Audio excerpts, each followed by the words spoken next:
Mogadishu, a place of brutal violence barely noticed by the world. Once the fighting was fuelled by the warlords. These days the conflict is between the Al-Qaeda-allied Shabab and the government. Interventions by Ethiopia, US missile strikes and the deployment of African peacekeepers have only added to the killing. Some have managed to escape to northern Kenya and to Somaliland, where they have settled in the ruined state house in the city of Hargeisa, built by the British for a visit by the Queen. Among them is Sarida Noor Ahmad. والله نفتي كلمة هذا بعرور وطاي بس هو وحي وقت جالس إلى جوجن بنصو بحسده نفتي أنا وحاول مركز هذه إلهي دذالو كيرو مركز ماشي سيوح معنا يسوى مركز تبي سيوح معنا يسوى جورجن مركز دقنتو كان مسفح كله تعال هذا يسلق قدرين يسوونه هيل بكيري عاد كلا يالو لقادي وين مركز أركتيد وقف بين آدنا تامه والقوسنا كبه هذا الكورد ولو عرورتي ده أنا أسمعها عرورتي ده هذه طبعا واي بس هذا أنت تدبر جوكتو صدقنا بمقيهين مقالة حبضيهم بكو كلا مقيهين هذا أنت نولا أنا وركمها والله مريان حرنان وما كصبح بس ألعاب جوا حس ما بحسوسني السيد الماء بدرسنا ضد حسوسني السوء حد قاد أيوة حاجرتي هبينا دي إن السكسور جردل كوفسي ما تفعي حبضيين ويديريين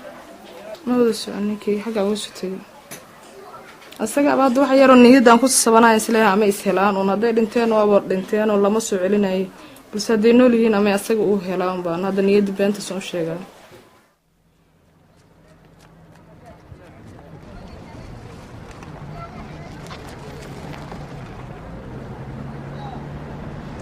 The city of Barao, 5 hours from Hargeisa, is home to more of those who have fled from Mogadishu and south-central Somalia.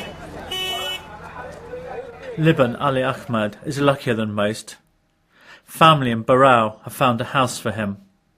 dhaqaalihii family ama qof oo uu ku naxariisto ka bixinay meeshii wadadii lagu safray waxbarashadii oo dagaal ka jiraan meeshii jaamacadda adigoo joogo xitaa ka dhacayaan dagaalo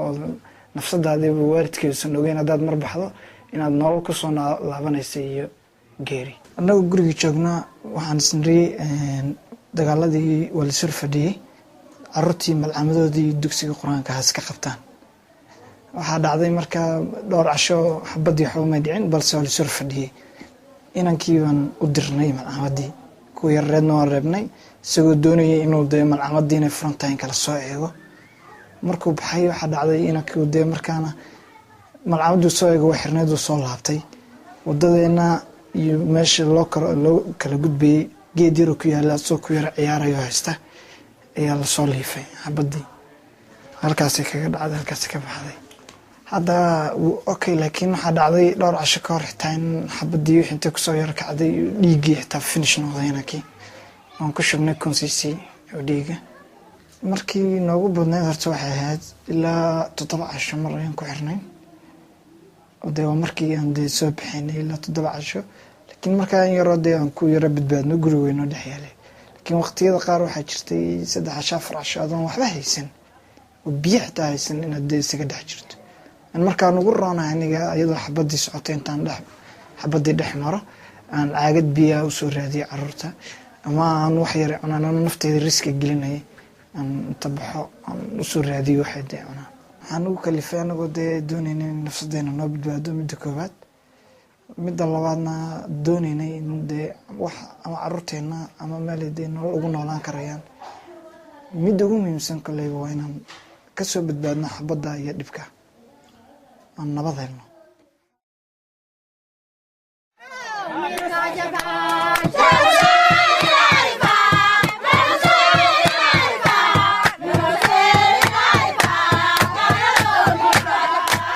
In a camp outside Barao, a Sufi ceremony is taking place inside one of the huts.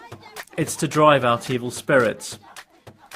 It's not far from where Abdi Abdullahi lives these days, a man who lost 4 of his children.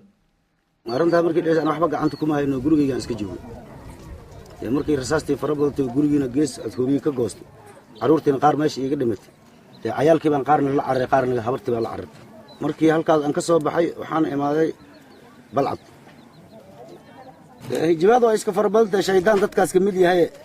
macnaha ninba adagoo iska dayacasa ama wax yaro ilaahay meel kaaga soo saqir adagoo isoo wato ayaa qori adoo iska socda kugu qabanayo kisteedka dafa adoo isku mashquulsan ilmihi waxaad siisa aan lahayn oo murugaysan xaafadii tagaysaa wax looga bajiray odayga baa lacag 100 kun oo bil filbiin ay soo siiyey 100kii anagoo gacanta ku wataa xoogaa macnaha cambe iyo saytuun iyo wax yar iyo alaab kasta oo baasta ugu soo gaday intii anoo bacdo ku wataa niman jidkii hor yimaadeen nimankii markii jidkii hor yimaadeen waa ay dhaafeen markii anagana dhaafay nimankii waa igu soo noqday war istaag baa liiri maxaad doonaysaa markaan qoriyaa liigu qabtay dhig baa liiraa ku dhimin waxdood macnaha oof iyo macnaha wixii caruurtii caano u baahan cununa aan haysanan socodkii faraha badnaay adigoo dabeeshii ku soo dhacday kurkiitaa ku wada kacday war mashaakilkan soo marnay markaan caruurtii iyo dhibaatada hadda halkaa igu qabtay markaan soo xustay caloosheedina siday noqonayso rabbi dee ubadkaada dhashay jaanas ku duugtan aan lahayn dhibaato ka weyn ma leh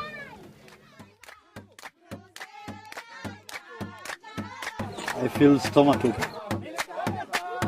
The drums beat, but the spectre of Somalia's war